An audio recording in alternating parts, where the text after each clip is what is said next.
Hello, welcome to With Respect, the show where we talk about stuff people wouldn't normally mention in the dojang for fear of being seen as disrespectful. My name's Georgia and I have a guest with me today. Would you like to introduce yourself? Hi, my name is Michael Connor. Been doing Taekwondo now for 2.5 years. Great, and what belt have you managed to get to in that time? Right now I'm red stripe, but I seem to have quite a good knack for the patterns, but as always, there's so many things to and everything to learn about yet. Yeah, I mean, that's kind of the point of it. We're all students of martial arts. We're all learning constantly. I definitely don't know everything yet. I definitely have to learn the same thing about 5 times before it actually stays. So, okay, so do you want to talk at all about where you train, who you've trained with? I know you said that you were more friends with your instructor before you actually started. Yeah, my instructor, I've known him for about 15, 16 years, but I never knew he actually did martial arts and only found this out 2.5 years ago. And it was just short after I tried going to the gym because I was just not a bad state of fitness and thought, like, come on, Mike, you gotta get up and start doing something now. But the gym didn't work because just going in there by yourself didn't have the motivation to keep going. But it was then that I actually realised that after an advertisement on Facebook that my instructor actually was a multiple world champion, and I thought, because I know him, I thought, you know what, yeah, I'll come give it a shot. I actually had no idea what martial arts I was getting myself into. It's just simply because I knew him, I decided to take up. If it was any random person, chance I would not have even done it. Yeah, so it wasn't like Taekwondo itself that spoke to you, it was the fact that you actually had someone who was sort of a social connection to it. Yeah, because if I had absolutely no idea who anyone was or whatsoever, I don't think I would have actually done it, but it's easily the best thing I ever took up. I mean, that's good. I'm really glad about that. So we've had a few people who've come on with like specific stories they want to tell. And I know you've got a couple that you wanted to run through that are a bit shorter, but they're more focused around competing. And how much experience do you have competing? I think I've been to 9 tournaments so far now, 8 of which I managed to bring medals back, but most of them have been bronze. I think 2 silver and 1 gold now so far. That's really good. These flies are really annoying me. I bet you can see it on the camera as well, audience, just so you know. This is because the person I live with is a massive slob and I'm trying to fix it. But yeah, so I have competed with you in the past. Not with you, but I've been there to compete with you. And I've sort of played as like on the day coach because your actual instructor is like too busy. And so is mine. They just have other jobs. Sometimes people need to go and earn money on the weekends, so it doesn't matter. How did you find competing with a coach versus without a coach? I think it was a lot better because that's the only one time I've actually had anyone to guide or counsel me. All the other tournaments I've just been going in by myself, going in blind, and you had to just do the best I could with what I knew at the time. But yeah, patterns is definitely my strongest area, but sparring, I've unfortunately not been able to get much experience at yet, so every time you're sparring in tournaments, I'm mostly going in blind. I know last time when you were there, I was going to coach you through your sparring, but then you actually didn't have an opponent. How did you feel about that? I didn't really like being given the gold without actually working or competing for it, but my instructor and everyone else just kept assuring me, saying, well, Mike, you're the one who's putting the work, you've come to the multiple classes, so it was their problem for not turning up. Yeah, I mean, people always say that turning up is half the battle, and I fully agree, because like going onto the mat and being like, right, I'm prepared here, I'm mentally in the state that I'm going to have a fight right now, but then it almost feels like you didn't really have a battle. So you didn't get the medal, you didn't earn it, just turning up to get it. Like when I was a kid, my first ever medal was a silver because the only other girl who turned up got gold. And I remember being really proud about that as a kid for some reason. But then thinking back on it as an adult, it's like I wanted to achieve something. Like I've spent all day getting ready, doing my warm-ups, stretching. And then it's almost like you've got this big adrenaline dump that you have no idea what to do with. Is that something that you experienced? Yeah, I was probably gagging to do sparring because we're such a small class, I'm the only one who actually shows up on the regular who's got sparring equipment, so we very rarely get to be doing a sparring in class. But yeah, when it comes to tournaments, even when I'm going in blind, I was proper raring, ready to go. And I mean, on one side, I was actually glad finally getting the gold, but then on the other side of the coin, I was pretty gutted because I didn't actually earn it as such. But well, because basically you get a gold medal and you go back to your club and everyone goes, oh my God, what happened? And you go, I stood there. So it's not an amazing story to tell, is it? But this is actually something that I've experienced a lot that not many people have, with being the only person at your club who wants to go compete. I am one of the only people in my club who, even when we had a lot of members at our training, I'm the only one who would like seek out tournaments and go, like, it's hard to even find that they happen unless you know the people organising them. Taekwondo competitions are really horrifically marketed, which as a marketer it hurts me deeply. But You need to go seek them out. You need to book travel, maybe accommodation if you're there overnight. You want to go and you're sort of learning the rules as you go. Because when I first went to a competition, no one really told me how they work. No one told me like, oh, this is patterns normally go first, and maybe we'll have black belts first, maybe we'll have kids first. And then they clear out and people start doing sparring. And then no one knows what special technique is until you actually get there. I've had to explain what special technique is to about like 5 different kids who just come up to me because I'm a black belt and they're like, what is that? We're just kicking a tennis ball? And it's like, okay, no, it's like a really high kick is the point. And then like with destruction, we don't really train for destruction much because we have breaker boards, but not a special holder or anything. So I was sort of coaching you through the techniques that they will request of you before you even go on and do destruction. And I had no one to teach me that. I just turned up and looked like an idiot enough, asking everyone around me until they suddenly sunk in and I knew the rules. So I'm glad you didn't have to go through that. Yeah, I did get the balls myself, but I just said, and also my instructor said, you need an actual proper stand to be able to properly use them. You can, at a push-up, do it with 2 people holding it, but even then it's still the risk of actually causing injury. Oh, it's so scary. Yeah, so either you miss or you end up hitting the people holding the board. Yeah, normally it's the people holding the board who, like, one of them will crumble and then the one who was able to maintain their grip, it gets thrown into their face. And how do you know if you're, like, not stronger than the person holding the board?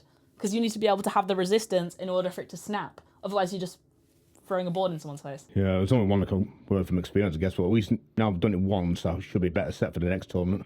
I mean, you didn't do bad that time, to be fair. You actually did break, which I didn't actually break a board until maybe my 3rd time breaking in comp. Yeah, I think my side kick, I definitely hit it in the wrong place.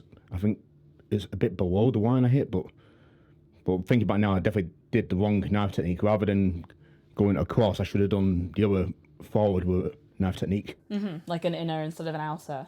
Yeah, so it definitely felt that way. It's definitely got a lot more force and power behind it.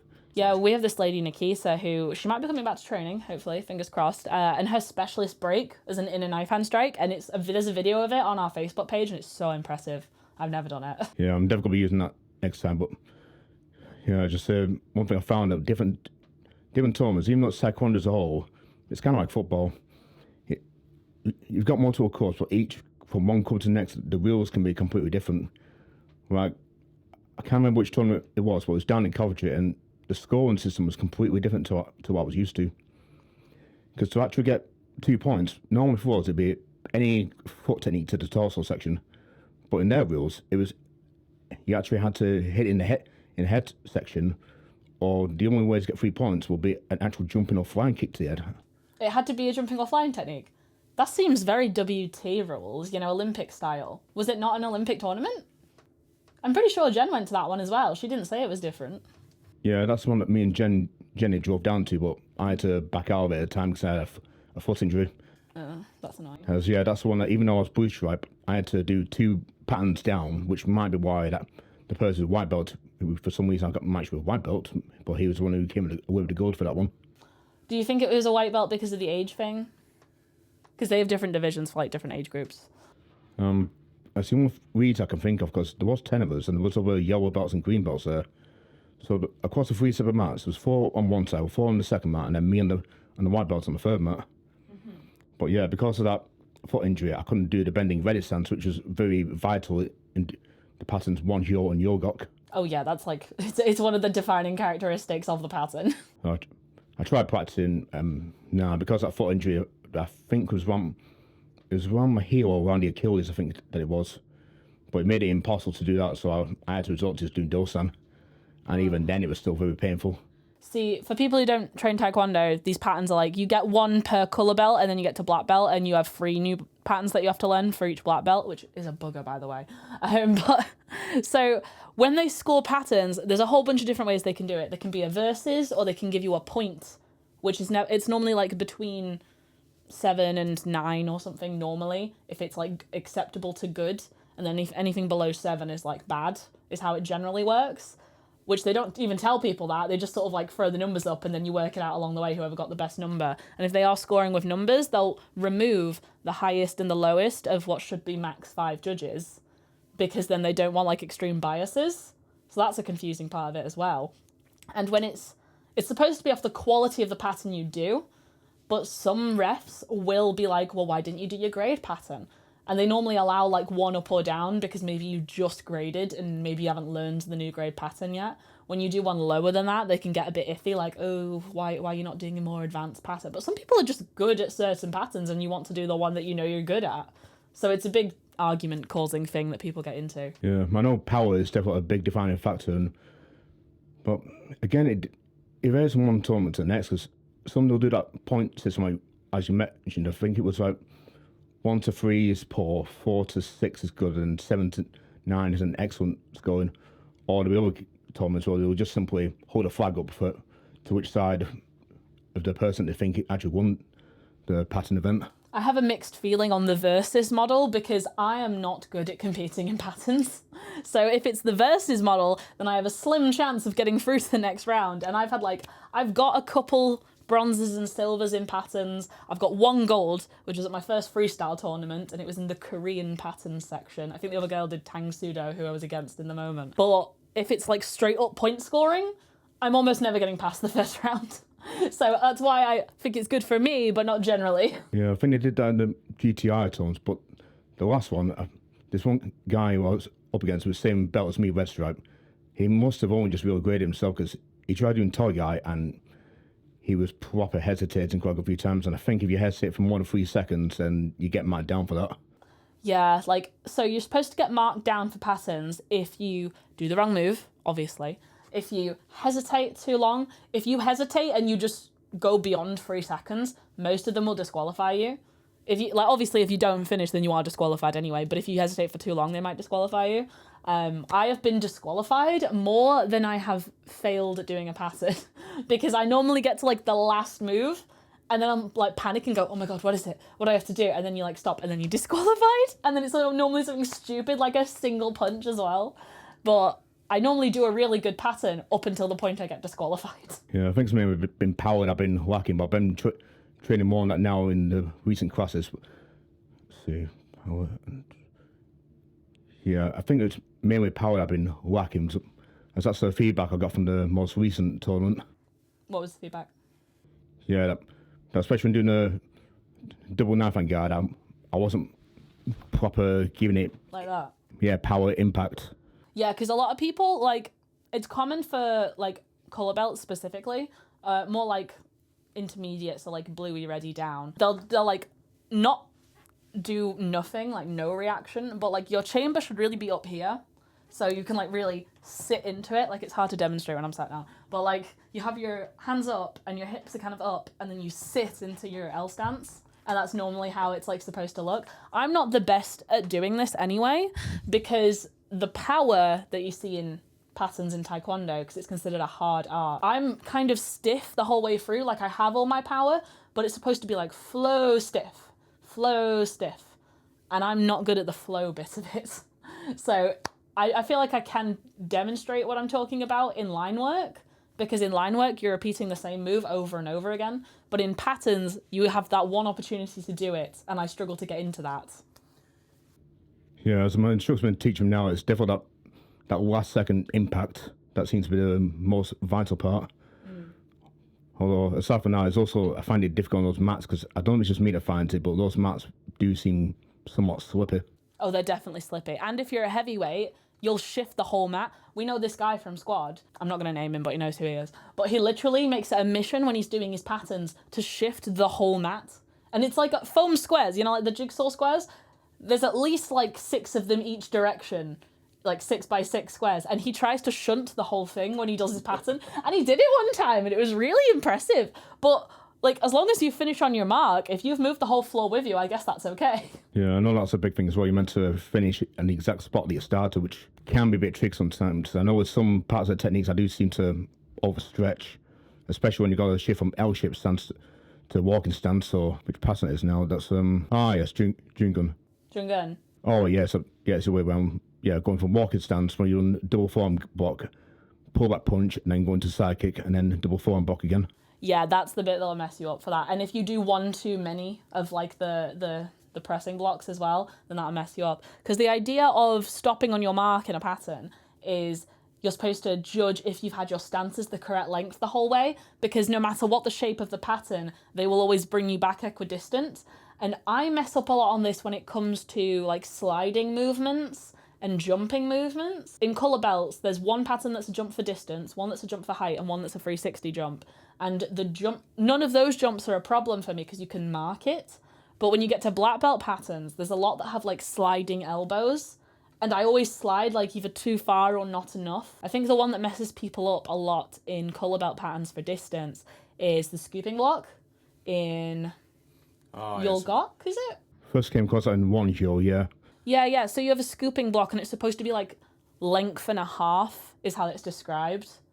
And a lot of people just do one length is how they do it. Yeah, so even when you've done some patterns, as you go up the ranks, you still then actually get taught more with fine techniques of doing the previous patterns. Like the scooping block now, been taught that you're actually meant to properly drop down and then come back up as you're doing the scooping block. It's the most sine wavy movement we do as a non-sine wave taekwondo style. Like sine wave are all about like the up, down, but we pretty much only do it in scooping block because you are really coming down into it. And otherwise it's hip twist is how we describe it. But hip twist in like Chang Hong style taekwondo just means you like generate force via your hips and your turning is more lateral than vertical, I guess is how I would describe it. There's a whole thing about like General Choi changed his mind on that when he got older and he started going into sine wave. I like to think it's a bit more of a branding move because initially we only have different styles of taekwondo because General Choi left Korea and he wanted to take the headquarters with him to Canada when he moved to Canada to, spread the word of taekwondo. And basically WT style or Kukiwon style or whatever, they went, fuck you, we want to keep taekwondo, so we'll have our own taekwondo. We'll make a whole new syllabus, all different patterns, we'll make it a different style entirely, but we have taekwondo in Korea now. But after he moved away and got to Canada and people like really popularized the art a bit, then it kept happening where he would leave and they would split off, and that's how we got all these different ITF organizations with all different opinions on stuff.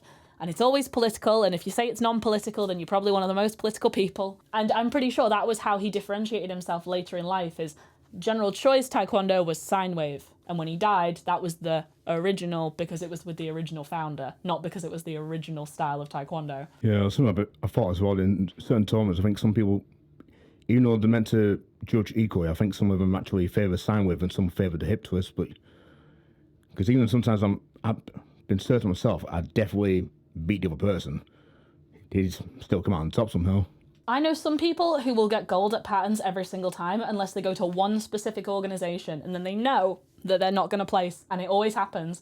And if you are running a competition, you're at liberty to have your rules and your preferences. But if you're saying that you're not doing that, then I feel like people are going to think you're being a bit smarmy about it. But this is why it's nice to have other coaches take part as referees and umpires, because it's kind of polite that if you take students to compete, you offer an instructor to referee, and that's kind of how they prevent biases. But not everyone even allows that to happen. Yeah, as I first noticed at the GTI tournament I went to about a year and 3 months ago, I think there must have been about 20 of us all doing the patterns. So I went up one by one. Oh, no, sorry, 2 by 2. But again, it was me versus a white belt. However, one person I was watching who came out with gold, he wasn't doing any hip twist or no sine wave. So I was like, hang on, wait, what? But that just seemed a bit sus. But I don't know if sometimes they actually favour students who are local to their area sometimes, but there's something that's crossed my mind how these tournaments work sometimes. I don't think I know anyone who would consciously admit that they prefer their students. It's that what they teach, they think is correct because they teach it. So if it's close to what they taught the student and someone who they've never met is doing something that's different to what they would teach the student, then they think the other person's wrong.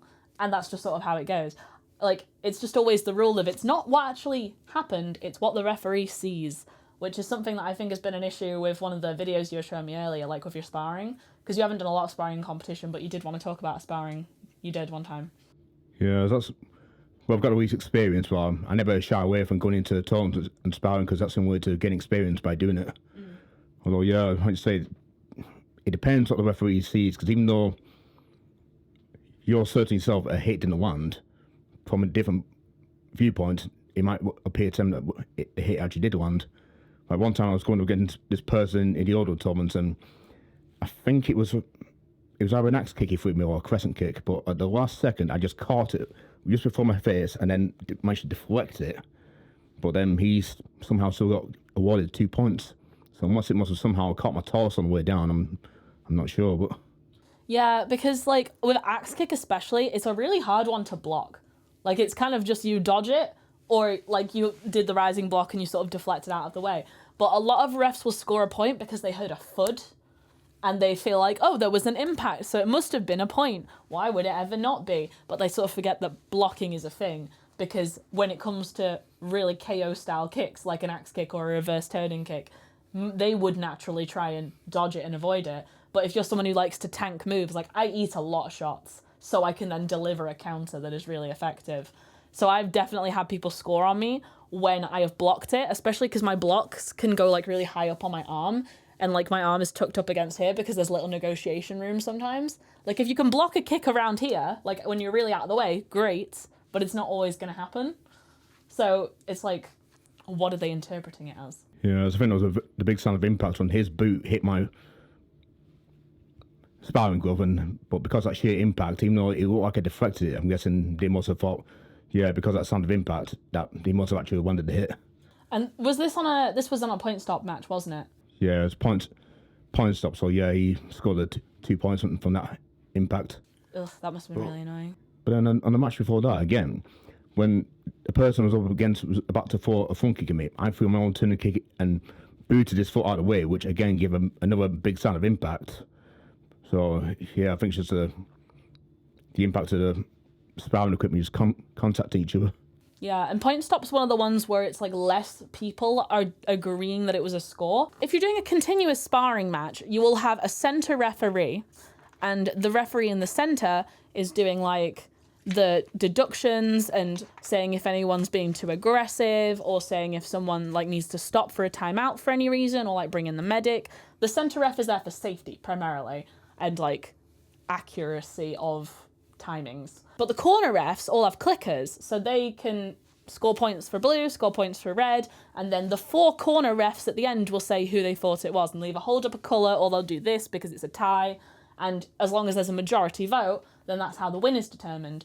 If you're doing point stop, then you have the centre ref, who is the primary scorer, as well as all the stuff that they would normally do in a continuous match, and then they have someone called a line ref, who is like a secondary that they can check against, and they can go, oh, I'm not too sure, ask the person who was facing the other way and watching the other side of the match, did you see it? And if they didn't, then they can just go on their own. And the centre ref like controls if they're scoring the point or not, with very few people to check them in comparison to a continuous match.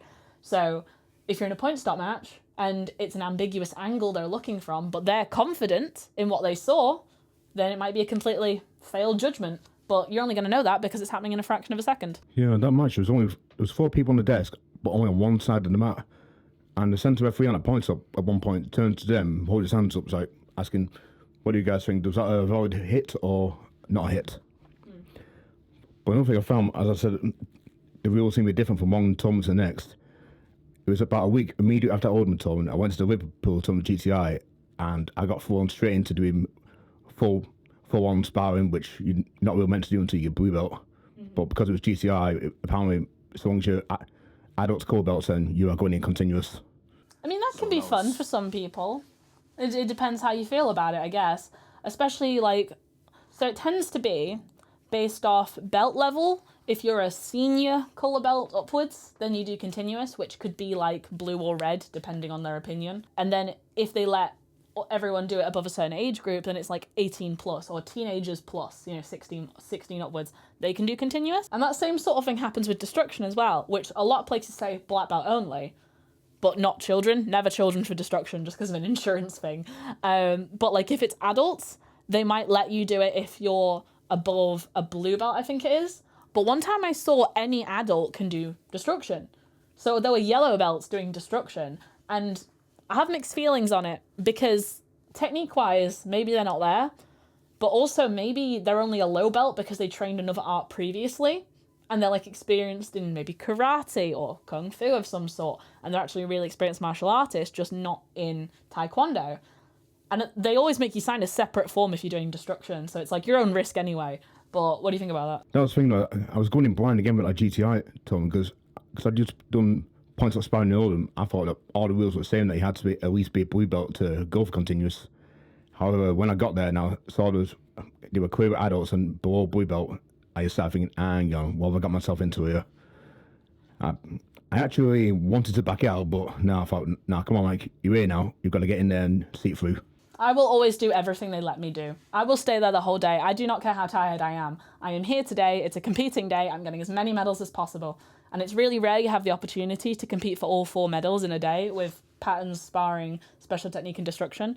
And I was really gutted because the last time they had adult special technique, I just missed the announcement, even though I was in the room the whole time. You saw how annoyed I was about it. But I just always do everything. Yeah, that's the thing, because they only ever use megaphones. And because it's such a large spot, so it can be very hard to actually hear what they're saying because of the echoes. Really, they need a board actually display it saying, right, such an age from such a weight category, X belt for ring 1, 2, or 6. It'd be far easier, so no one would end up actually missing events, because then you can actually clearly see where it is and where you need to go to. Yeah, and there are apps that are designed for exactly this. Like this competition where that happened, they were using keyapp.com, which I'm going to do a whole video about, like how to enter competitions and stuff. So I'll talk about Keyapp more. But they have a functionality on keyapp.com to have live updates on what area you're meant to be, what's happening next. You can put in the whole schedule in advance on the day, and most people just don't use it. And it's really annoying. But also, like, internet can really suck at competition venues, so having a board visible is a really good idea, but most people it doesn't cross their mind, or they don't have the funding for it, or whatever thing on the day that is an excuse, which, like, it's all volunteers, really. So they can do whatever they want, and we can't really be upset about it. But if you pay for a ticket, you should definitely know that your event's happening. Yeah, I think the schedule became live on the day, but even then it was still a bit inaccurate since we went behind all the special work at Birmingham tournament, which that one I only managed to do patterns in the end, but then I had to leave the tournament early since I'd only missed that one coach to get back to Manchester, so I couldn't afford to miss a second one. Yeah, I've had competitions cancelled, like, late in the day, saying, oh, no, we've had to stop, we've run out of time. We've got to go. We've overrun too much. They're kicking us out. And it's like, but I had to stay an extra night in Scotland because I had stayed so late to have this event that never happened in the end. And I was really annoyed about that. It was also when we had that massive storm. So if I'd left when I'd originally intended to leave, I would have caught the train before the storm happened. But then I had to stay overnight, like stranded near Glasgow, and get the first train out of the country in the morning. Yeah, thankfully that's not happened to me yet, because at least most tournaments I've gone to, it's been a maximum of 2 hours train ride down there. But I'll make a point to get the first the other train I can do, and then the latest one back, because like one time we went to the Oldham tournament, because we got there a bit too late, we already missed a patterns event. Oh, that's not good. That's not fun. Have you managed to make a quick exit afterwards, or have you been like hanging around at train stations for hours because you got the latest ticket? Because I've definitely done that. And it's like you're trying to find a plug socket to keep your phone going because you're just so bored. No, I've not managed to. I've not ended up to the long time so far, because that time I had to go back for the last coach after missing the first one, I just got an Uber straight from the gym centre and straight there, and then it wasn't too much to wait for the actual coach, and then just a 2-hour drive back to Manchester. That's not so bad. I think we actually got not the same coach, but the same coach route. I think we took the same route home, but just on different coaches, because I ended up like forgetting something at the venue and had to go back, and it was a disaster. So that was really stressful. Going back to something you mentioned earlier, so you were saying about like, oh, we don't expect the rules to be different, but then it was, and then I had to like relearn their rule structure in the moment on the day, which rules are really important, because if you're a good competitor, if you're an experienced competitor, you can adapt to whatever situation you're placed within, but you need to know what you're trying to achieve within the rule set in order to compete for it.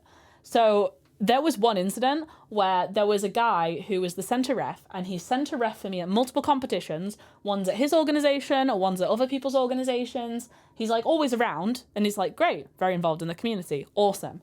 But I asked him to clarify the rules at this event one time, because I was like, okay, how long is the round, I think I said. Like, how long is it? And also, the one that I always triple check is the boundary, because when you're on the mats, some people say the whole mat is the area, and then some people say the change of colour border is the area, and then there's this whole debate about, is it 1 foot in the area and 1 foot out? Are you still in or not? And then if you lift up the second foot, then you're out, even if you're hovering over it. That's a whole thing. So I always check. And this guy didn't answer my question. I just did it while we were like up there, ready to go, like on the square, because it was my first opportunity to ask with how fast things were running. And he just goes, "What belt are you?" And I was like, "Second dan, sir?" What? And he went, "Yeah, you're a black belt. You should know." And I'm like, what do you mean? And like my opponent had to come and like save me. He's like, "How many times have you done this? I've seen you around here so many times. You should know the rules to compete." But do you know what happened though? The last time I had seen this guy, he was also my referee at the previous competition like 2 weeks beforehand. And I had been mixed in a different category with veterans. So the thing about veterans is sometimes they only let veterans do point stop instead of continuous sparring. So I was a normal person who should have been doing continuous versus a veteran who would normally be doing point stop. Sometimes they make the rounds for veterans shorter as well, for stamina reasons. So what our compromise was the previous event was we will do the long version of point stop for like 3 minutes rounds of point stop instead of like a continuous round of the same duration. But then on this one where he was kicking off at me, it was continuous for the full duration, and then we have like a 2-minute break for the final or something. So like the point is, the rules were different. And he was fuming at me for asking. And he's like, "What is it last time?" And it's like, last time it was different. And he literally, like, my opponent had to step in to make him calm down because he was getting really annoyed about it. And that's right before I was going to go in 2 fights. That is not the mentality you need when you're about to fight. It was not good. But I did win, so hell yeah. I hope that doesn't happen to you. No, I've not come across anything like that so far, but yeah, just like the rules and scoring systems being different from one tournament to the next.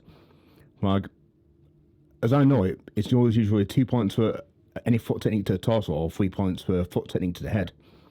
However, there's that one tournament down in Birmingham that it was only 1 point for foot technique to the torso and 2 points for foot technique to the head.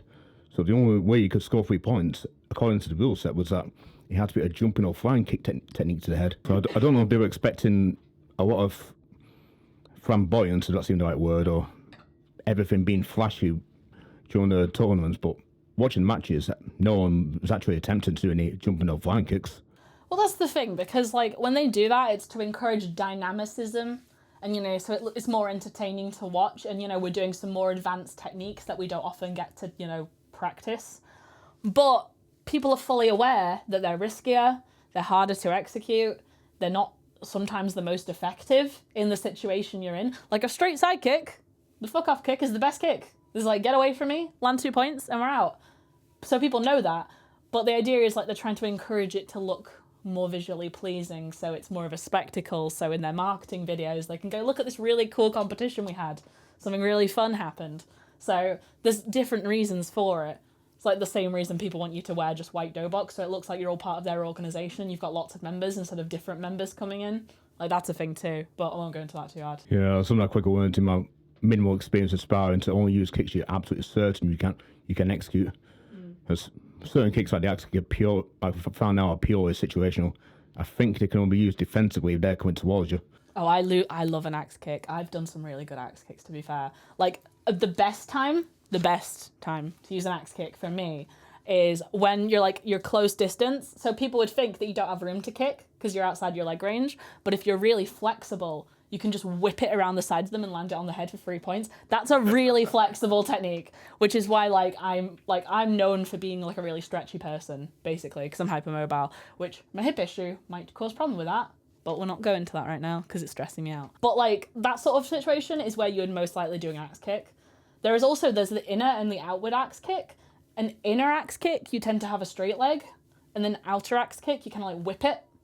So it's easier to disguise because you could be doing anything in your chamber.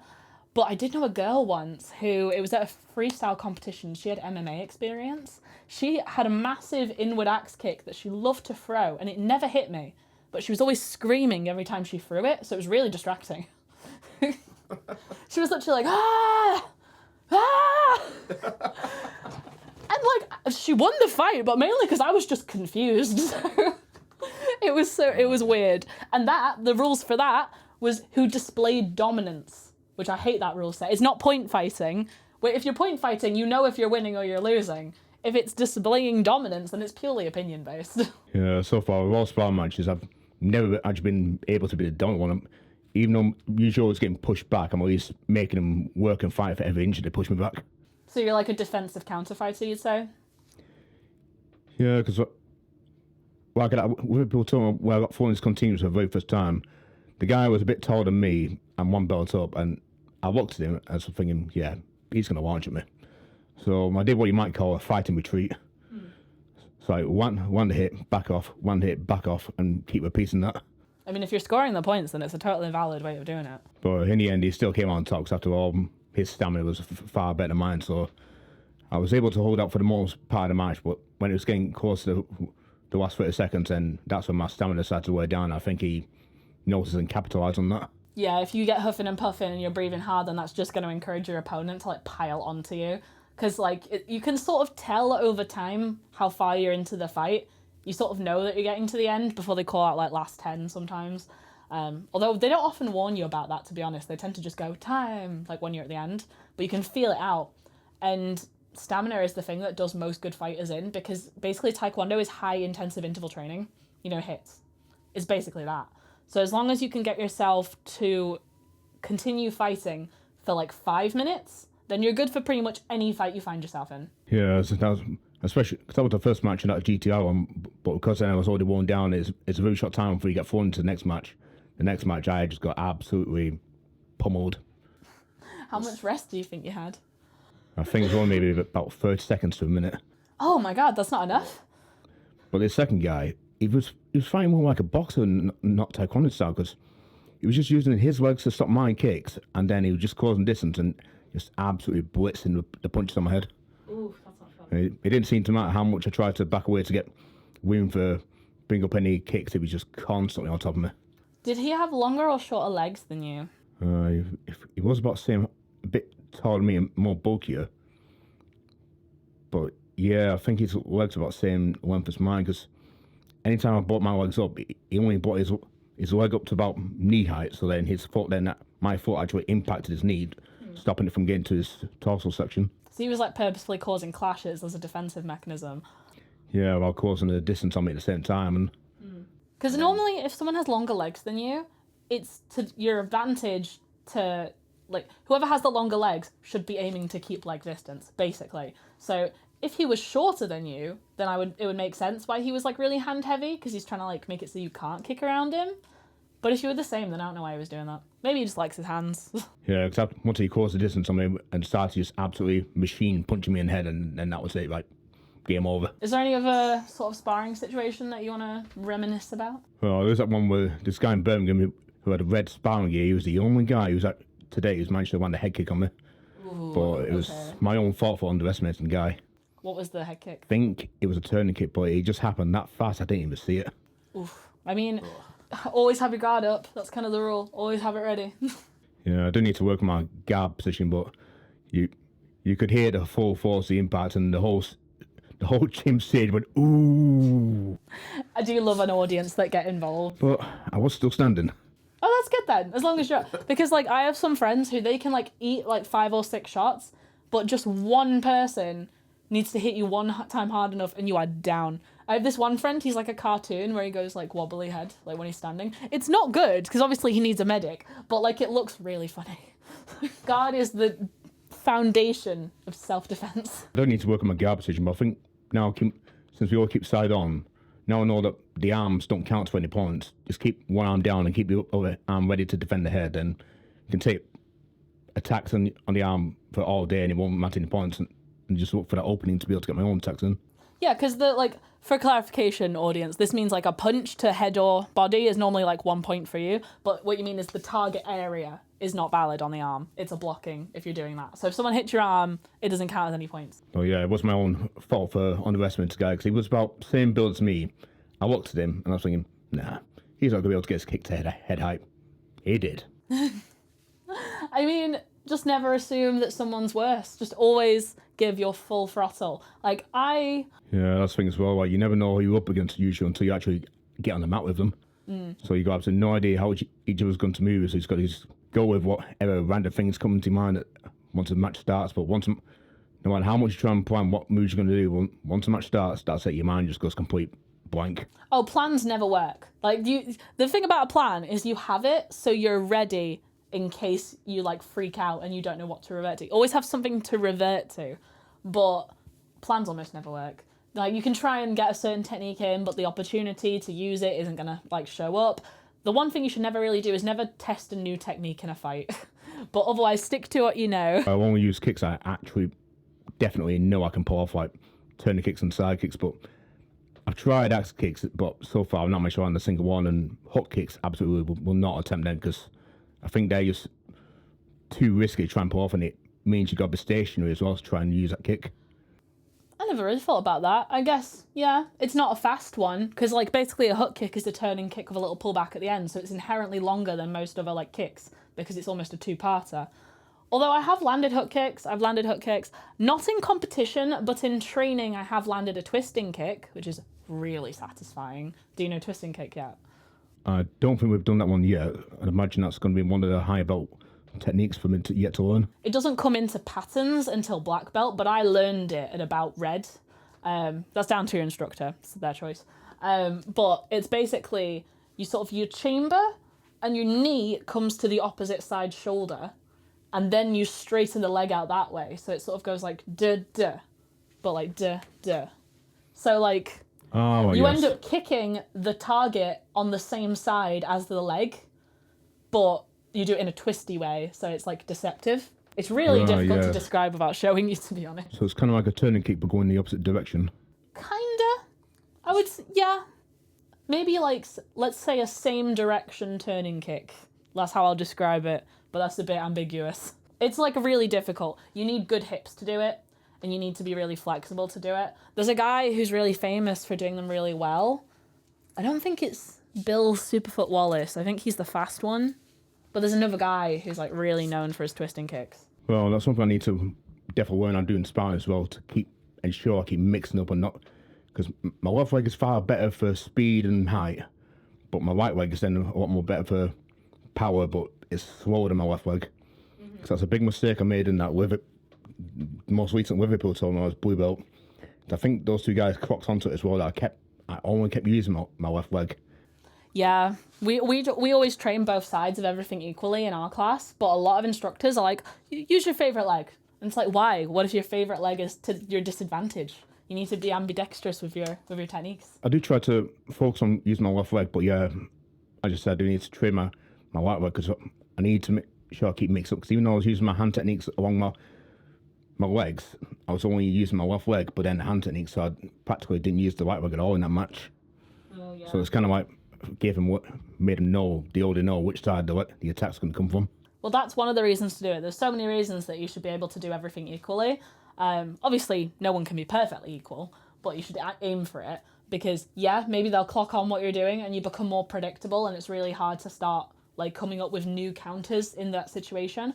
But also in like a legitimate self-defense situation, like not a competition, then maybe the person wounds your good leg. Then you only have the other one to work with, which if they do injure your good leg, I don't know how you're standing on it to kick with the other leg, but never mind that for now. But like if they are able to counter what you have always practiced and you can't swap, then you're kind of stuck in your remit. Yeah, there's something else I learned as well, to not let the opponent's belt level get to me, because that's another thing I did at Liverpool tournament. Because I was blue belt and I saw I was up against a red belt and a black stripe, and I was just like, oh dude, I'm going to get absolutely wrecked here. So I was already demoralised before I even set foot on the mat. Oh no, you need to go on going, this is my medal, I just have to go get it, there's just two bastards in the way. And think about it, like not to rub salt in the wound, but you've been beaten by a white belt. So you were higher than them, and you might be able to be higher than you. Belt doesn't really mean anything, really, to be honest, because maybe they've come from a different art, maybe they've had time out, even if they are more advanced than you. You don't know? There's always one thing we have in our class, that we had a person who did take some time out, I'm not sure for how long, but then he came back and restarted his green belt. But now he's advanced about the same time as me, but he had to miss a previous grading, so now he's just one belt below me. But at least now I know to not let their belt levels get to me, because even though I was demoralised, I was still thinking, right, you want this win, you got to work for it. So even though they were pushing me back, I was still making them work for every single bit of it, and I was still managing to deflect and stop their attacks, but that's something I need to work on, my actual aggression to press the attack. Because I seem to be far better defensively, but not really so good at pushing and pressing the attack myself. You need to think of it like this. rank doesn't matter, duration doesn't matter, previous training doesn't matter. If you are actually fighting this person on the street and you're in civvy clothes and not your dobok and belt, you don't know what they're like. So it's just you and the person in front of you that you have to beat in that moment. And any kind of precursor information is kind of irrelevant. It's kind of in the way that, like, a world championships is no less valid or more valid than a local, like, indie tournament with, like, one group of people per division. It's no different because you are just fighting one person in that moment. And, like, that's my psychology as, like, a competitor, is I just need to beat who's stood in front of me, and it doesn't really matter what they do, I need to win anyway. Yeah, something I try and do now is try and psych myself up for the actual spar match. Just try and think in my mind, all right, he's just dissed my bike. He's having it. That's great, I love that. How long have you ridden your bike, by the way? Because I'm not good at riding bikes. I've stuck it on my life, but it's only been about 5 years since I've had this electric bike. But that's another thing as well, that I rely on that bike's electric power far too much, so that's taken a toll on my fitness. Because when it was non-electric, my fitness was a whole lot better. I could cycle for absolute time and not get tired. I've never been able to ride a bike properly. I never got off tricycle. So it's like, genuinely, I'm really impressed that you can, because I'm terrible at it. It's like I can't swim either. Like, I can not drown, but I can't swim. But how do you think the training on the bike actually helps you with your taekwondo? Well, I said, like, because I rely too much on the electric power, I think that's taking a toll on my fitness. But I do need to try and learn not to keep using the high power setting. However, since I've been working my diet on both drink and food now, that's made my weight go down quite a bit. So that's definitely helped me to keep up better in the taekwondo classes. Yeah, well done. What have you sort of changed in your diet? Because I know that you're a Dr. Pepper fiend, like how I'm a Coke fiend. You know, Coca-Cola, to be clear. But like, everyone's allowed one vice. And I feel like fizzy drink is a much better vice than, like, alcohol or drugs or something. Especially when you work in a bar, because that could be, like, a real detriment. Yeah, I do probably need to cut down on the beer, but at least with Dr. Pepper now, it's very, very few and far between I drink that now. But I used to drink 21 litres a week. Oh, wow. I never tried to track it. I'm really glad I never did. The reason I've probably cut that down, I've noticed my stomach's gone down a lot, so that's helped with the weight and the fitness and stamina to be able to keep up. Liquid calories are the secret killer, because you can't really track it as much. You see it on the bottle and it doesn't really exist. Like, and you can say, oh, get Coke Zero, it's 0 calorie. It's disgusting. It's not the same. Yeah, I've heard apparently aspartame at night is a lot more worse than Diet Coke and Coke Zero compared to actual sugar in normal Coke, but that's... I mean, I looked into it in the past, and I think I agree with you, but I don't actually remember what's wrong with it. I don't know if it's true, but I know some people mentioned something about having links to cancer and something else, but that's... I mean, everything's linked to cancer now, I isn't don't it? know what's actually true and what's not true when you read things up sometimes. I mean, supposedly air fryers are more carcinogenic than, like, normal ovens, which maybe they are, but I don't know why. I just assume I'm going to get cancer at some point in my life. Yeah, I mean, that's something anyone can get, because, I mean, it's, from what I know, it's down to the cell's self-destruction mechanism going wrong, because when something goes wrong in the cell, it's meant to have instruction for that cell to terminate, but if that goes wrong, then the cell continues to multiply and go into tumours, and that's when the cancer starts. And my immune system attacks itself anyway, so we're going to try and not worry about that until it happens. Like, with my abnormal hip growth, the doctor, I didn't even think about the fact it could be cancer until the doctor said, don't worry about cancer yet. And I'm like, oh, great, thanks. Never helps on a demoralise you like that, because, I mean, that's something that happened when I did board district for the first time. I was about to do it, and the judge who saw on the board says, don't break your hand. Cheers, mate. You've just really given me motivation to get through it now. Figures right, with destruction, right, it's different to sparring, because although you are going against people, it's not really you against the other person, it's you against the board. So we're all with you when you're hitting it, and we want everyone to break it. Obviously, if you're in, like, the last 2 people, your opponent doesn't want you to break it. But they'll still clap for you, because it's a difficult thing to do. And the thing with destruction is, it's called the power test as well, because it is about strength, but it's also about technique, it's also about height, it's also about distance. Everyone just wants you to walk away with your limbs intact. And that's kind of how it works. I have permanent indents on both of my forearms, like in the bone, because I keep failing at knife hand strike. So it's hard. If you get through it, like I managed to with a 4th punch, it doesn't hurt. But if you don't get through it, it hurts like hell. Oh, seriously, it's like magic if you break it. It's like all the force has been imparted. But if you don't, then it's like, oh no. I think the most satisfying one for me was palm heel strike. This was the first time I'd ever tried to break with palm heel strike, and it went through like butter, and I was like, oh my god. What was your psychology when you were breaking? Like, how did you feel? Well, with the 4th punch, I remember some of my instructors told me about it's meant to be the same way the 1 inch punch works, about dropping your weight at the last second. So as I brought my arm back, I shut myself up and then dropped myself at the same time while throwing the punch. I think that's how I managed to get through it. Yeah. Oh, let me think. It was a back kick. And I remember with the back kick, it was like, I have a real vendetta against back kick. I have a whole separate video about this. But it's like people will do a reverse side kick, and that's not a back kick, but they'll still break the board. So people go like, yay, well done, you passed it. But I did an actual back kick, and it was like the smoothest movement I've ever done, because you're like, you know how you have to do your spin rotation and then like you do it within a split second. There was just something about the way my hip shot upwards as I made contact with the board, that the board itself was like flush with the holder when I finished, and it was like so smooth.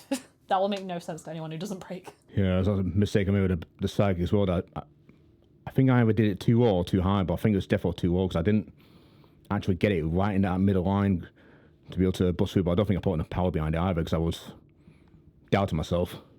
We're going to start wrapping up now because we've been very reminiscent and told a lot of stories. Is there anything you wanted to share with the audience that we haven't covered yet? No, I mean, I don't think there's anything else I can really think of that I've come across so far, but...